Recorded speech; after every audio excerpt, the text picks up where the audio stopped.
Assalamualaikum warahmatullahi wabarakatuh. Perkenalkan, nama saya Muhammad Farid Nastiar dari Prodi D3 Kesekretariatan dengan akhiran NIM 3023.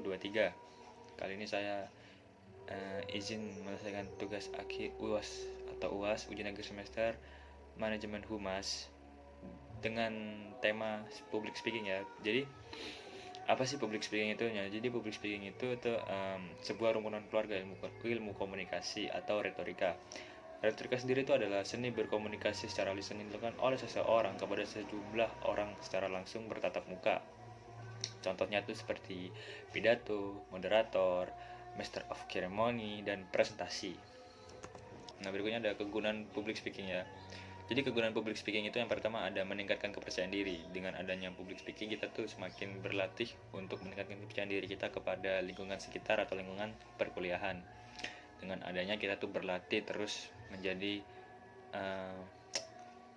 pembawa acara atau person dengan kayak pidato terus ada presentasi, character of ceremony, dan lain-lain sebagainya. Itu kita tuh bisa latihan dari situ dan meningkatkan kepercayaan diri kita terhadap lingkungan kita. Dan yang kedua ini ada kemampuan memengaruhi. Terus yang ketiga ini ada mengembangkan diri.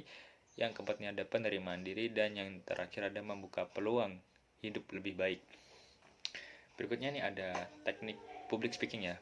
Teknik public speaking itu ada percaya diri. Jadi kita tuh ada beberapa teknik yang percaya diri.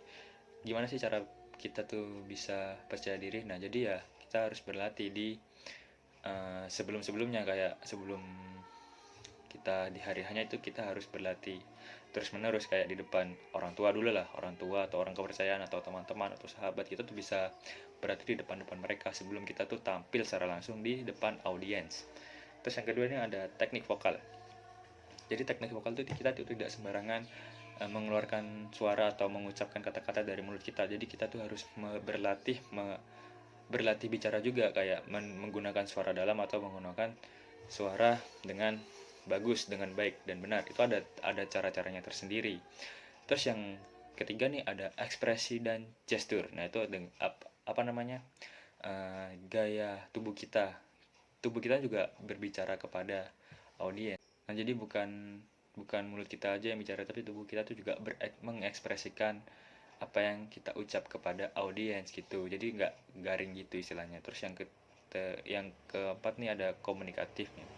Jadi komunikatif itu kita tuh udah kayak berlatih terlebih dahulu ke orang-orang terdekat tadi, seperti ke orang tua, ke teman atau sahabat. Jadi seperti itu. Terus slide berikutnya nih ada persiapan public speaking. Nah, yang pertama ini ada mental atau PD ya.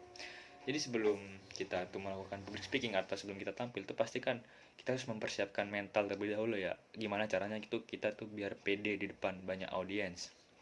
Jadi seperti itu, kita harus melatih mental kita terlebih dahulu gitu. Terus yang kedua ini ada fisik. Nah, kalau fisik kita bagus kan pembawaan acara atau kita atau kita sebagai moderator lah misalnya ya, itu pasti kan lancar ya, pembawa acara lah, kita tuh pasti lancar kalau kondisi fisik kita tuh sehat. Tapi kalau kita kondisi fisiknya tuh lagi down atau sakit tuh pasti kita tuh kayak terhalang dengan sakit tersebut, kayak kurang maksimal aja gitu, kurang profesional. Terus yang ketiga nih ada materi. Jadi kalau kita mau melakukan public speaking tuh kita juga harus menguasai materi kita terlebih dahulu.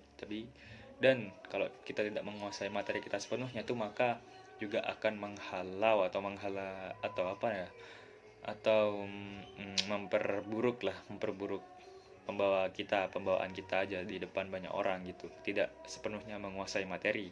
Terus yang keempat ada know the room. Nah, kita tuh harus mengetahui ruangan untuk kita untuk kita public speaking nanti. Kita tuh harus menguasai ruangan tersebut. Kalau kita udah tahu ruangan tersebut kan kita tuh kayak udah pede lah, udah tahu sebelumnya, udah latihan dulu di ruangan tersebut. Jadi kita harus menguasai ruangan itu. Nah, yang kelima ini ada know the audience. Nah, kita juga harus mengenal audiensnya. Kita tuh juga harus aktif kepada audiensnya, kayak kita tuh harus berbicara kepada bukan berbicara tapi maksudnya menatap saat kita membawakan materi kepada audiens 1, audiens 2, audiens 3. Jadi kita tuh gak sepenuhnya hanya menatap ke satu tujuan aja. Jadi kita harus menyebar aja gitu.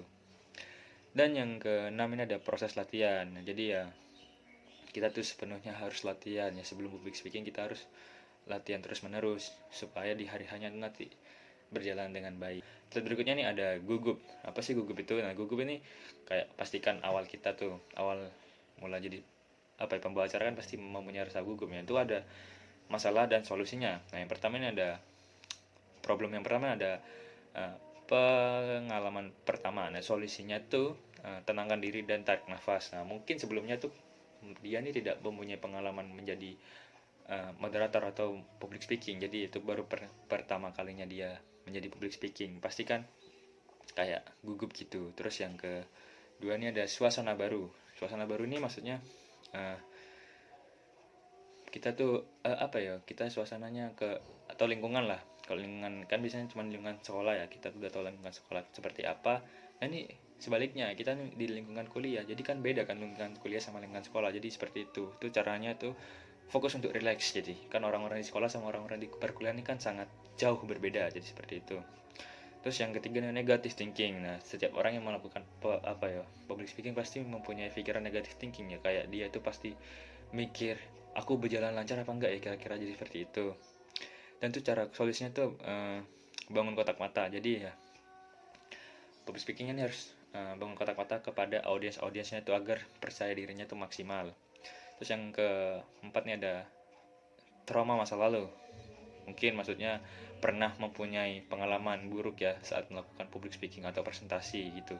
Dan akhirnya dia ini mempunyai pengalaman yang buruk, dan itu solusinya harus latihan berkali-kali atau latihan lagi. Jadi seperti itu. Terus yang terakhir ini ada perasaan tidak siap tampil. Nah, jadi perasaan tidak siap tampil nih, pastinya kan kita di hari hanya udah sangat-sangat maksimal, tapi ada momen kita tuh tidak siap gitu, kayak berpikiran aduh kira-kira aku bisa nggak ya, jadi seperti itu. Tidak, itu yang namanya perasaan tidak siap tampil. Solusinya tuh gunakan bahasa tubuh. Jadi gitu, gunakan bahasa tubuh tuh saat kita udah tampil ya kita harus santai aja, kita harus menggerakkan tubuh kita juga. Jadi bukan hanya dari mulut kita tapi dari badan kita juga, atau gestur kita tuh harus sama-sama melakukan hal yang terbaik kepada audiensnya. Jadi seperti itu.